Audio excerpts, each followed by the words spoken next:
Olha, vamos falar sobre gestão empresarial. Eu recebo em nossos estúdios o especialista no assunto, Gemil Júnior. Ele é formado em administração de empresas, tem pós-graduação em gestão ambiental e gestão de pessoas. Ele é lá de Cruzeiro do Sul, tem 35 anos e atualmente é gestor da empresa Amazon Gás, no Acre, além de vasta experiência em outros grupos empresariais. O Gemil está ministrando no próximo dia 26 de outubro, no Teatrão, a palestra Tire o S da Crise, voltada para gestores, para colaboradores de empresas, para profissionais liberais e para o público em geral. Crise é momento de inovação? Quais são os aspectos empresariais que precisam ser reavaliados em momentos de crise? Como transformar uma situação, uma circunstância adversa em algo que produza dividendos, que produza lucro para a empresa? Gemil nos fala sobre isso, sobre motivação no seu empresarial também, nas organizações. Boa noite, Gemil. Tudo bem? Ótimo, tudo bem? Prazer Obrigado, te receber. É um prazer estar aqui novamente no seu programa. Prazer é nosso. Muito feliz pela oportunidade. Gemil, você é jovem, tem 35 anos, experiência profissional em vários grupos empresariais aqui no Acre, hoje na empresa Amazon Gás, como gerente geral da distribuidora.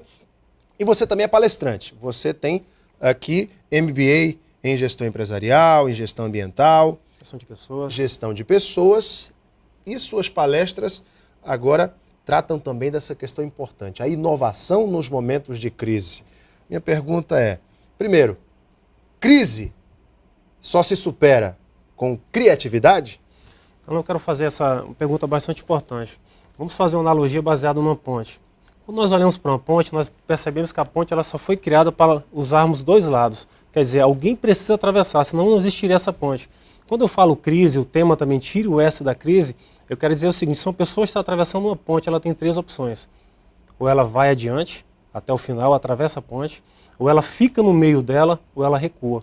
Então a crise, quando nós falamos tira o S da crise, que é igual ao CRI, é a maneira que a pessoa tem que estar preparada para superar todas as adversidades no momento mais difícil.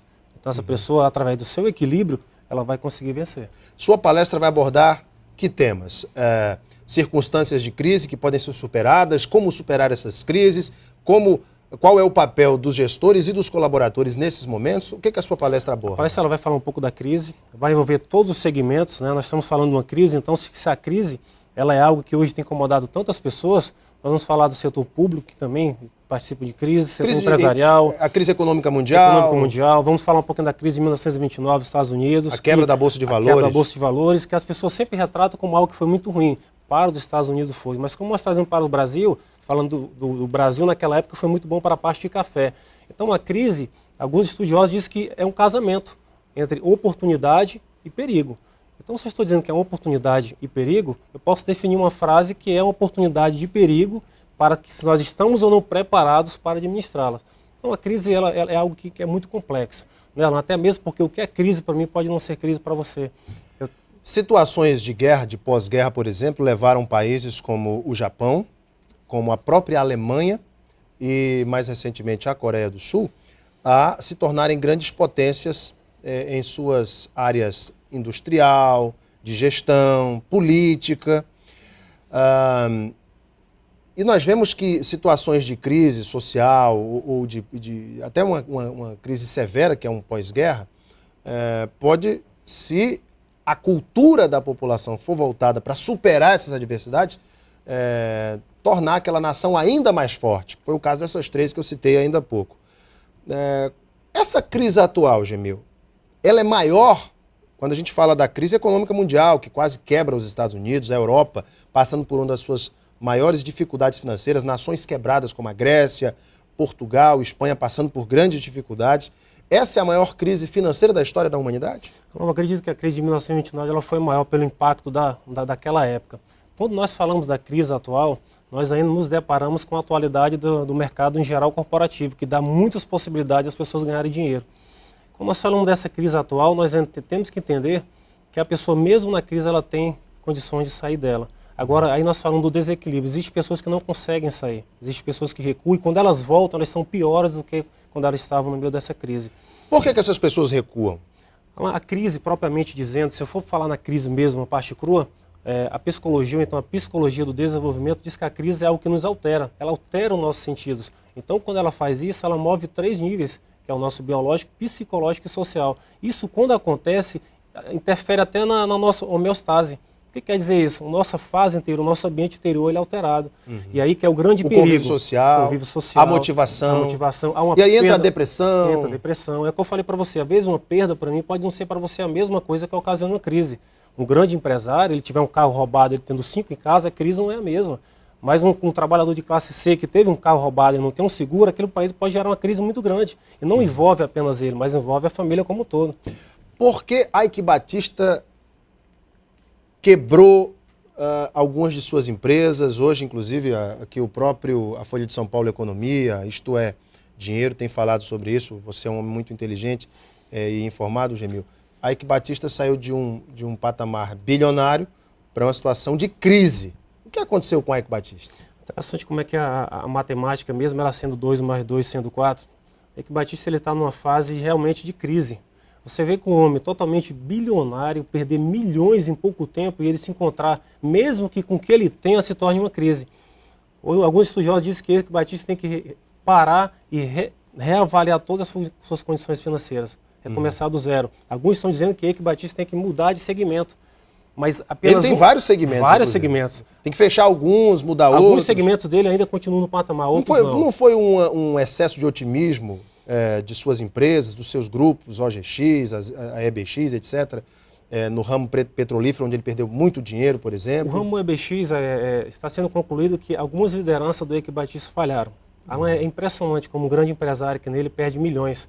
Né? Por má gestão. Por má gestão. Né? E quando você perde com má gestão, nós estamos falando de um passo. Pode ser um passo adiante que ocasiona uma quebra de valores milionários na empresa, independente do que ela seja. Se é gestão, gerir pessoas, nós estamos falando desse gerenciamento. Uma pessoa que não tem uma liderança, que o líder tem que assumir essa liderança, se alguém que se estipula como líder e olhar para trás e não tiver ninguém, ele não está liderando ninguém, ele é apenas uma pessoa que não tem liderança alguma. A crise imobiliária americana quebrou diversos bancos, por exemplo, deixou bilhões de pessoas sem suas casas, perderam seus financiamentos, se endividaram, etc. E esse é o momento atual. A economia americana começa a se recuperar e a europeia ainda continua patinando. Mas, Gemil, e o Brasil? Fala-se muito que o Brasil e o Acre não têm enfrentado a crise como o panorama mundial demonstra. Você fala um pouco disso, do panorama nacional, do panorama local diante dessa crise mundial? A questão do Acre a nível do Brasil, embora ainda haja uma crítica muito grande em relação à economia, mesmo que o Estado do Acre tenha uma participação muito grande do setor público, nós percebemos a nível de empresa um crescimento. A nível empresarial. A nível empresarial. Mas esse crescimento está voltado principalmente para a área de motivação. Se você perguntar que há 15 anos atrás havia uma motivação, sempre vai haver essa motivação, mas agora nós percebemos que as pessoas têm uma necessidade maior. E as pessoas não podem confundir a motivação com a necessidade. Porque são coisas totalmente diferentes. Motivação e necessidade. Explica pra gente. Quando a pessoa diz assim, eu estou totalmente motivado, eu vi as suas fotos na viagem. Quando você foi passear, você estava com necessidade de tirar umas férias, você precisava descansar, você estava cansado. Então aquela necessidade de viajar te deu motivação para você ir buscar aquilo. Então as pessoas, poxa, eu estou motivado. As pessoas que não têm necessidades a se realizarem, elas não são pessoas motivadas. Isso é algo que pode... A motivação tem a ver com metas. Com focos. Com foco. Porque quando eu falo motivação, a primeira coisa que vem na mente das pessoas são sonhos e realizações. Ou então é algo que possa proporcionar com que isso aconteça. E essa motivação nas empresas, ela acontece, Gemil? Ela não acontece. As pessoas, uma das coisas que nós vamos falar na palestra é dizer assim que eu não posso motivar ninguém. As pessoas que forem para o teatrão achando que eu poderia motivá-las, elas estão enganadas. Hoje as empresas podem trabalhar com ferramentas de motivação. Que ferramentas são essas? Quando você chega para uma empresa que trabalha com vendas, a empresa tem 10 vendedores, por que 2, 3 se destacam e outros não? A empresa possui a mesma estrutura organizacional, a mesma estrutura física, por que poucas pessoas se destacam e outras não? As pessoas estão acomodadas. Infelizmente no Acre nós ainda temos muitas pessoas que têm o pensamento de viver com como estão. A pessoa vive como estão, está dando bem, está conseguindo viver, ali elas vão parar. Muitas vezes, eu gosto muito de ler artigos a respeito da vida empresarial, e eu li recentemente inclusive hoje, que fala sobre a contratação de empresas norte-americanas no ramo de aviação, a Northwest, que é uma grande empresa do ramo da aviação civil norte-americana, e os seus chefes de setor de pessoal observavam um aspecto como fundamental para a contratação de um colaborador: a atitude positiva e a simpatia.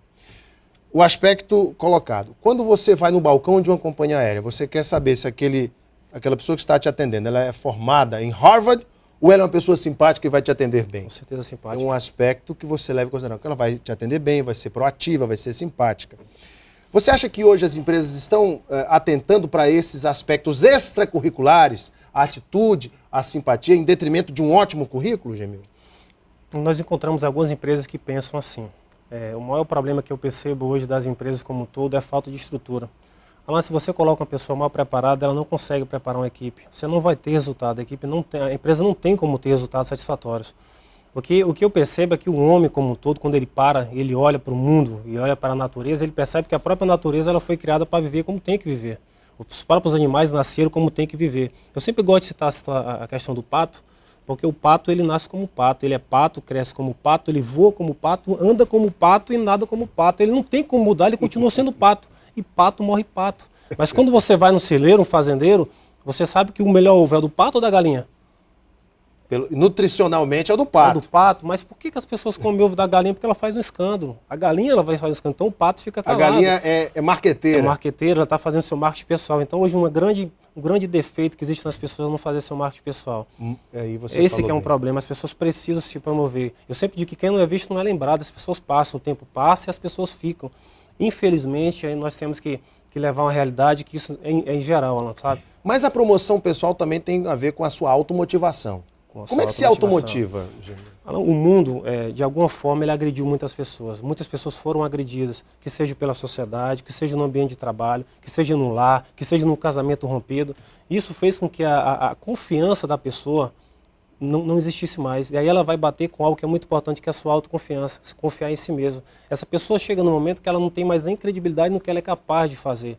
E isso é perigoso. Então as pessoas precisam se policiar, retomar e acreditar que há condição de crescer. Eu digo para você, Alan, porque aos 14 anos de idade eu limpava Carrinho Gonçalves. Eu lavava Carrinho Gonçalves. Durante 3 anos eu andei em cima de uma moto.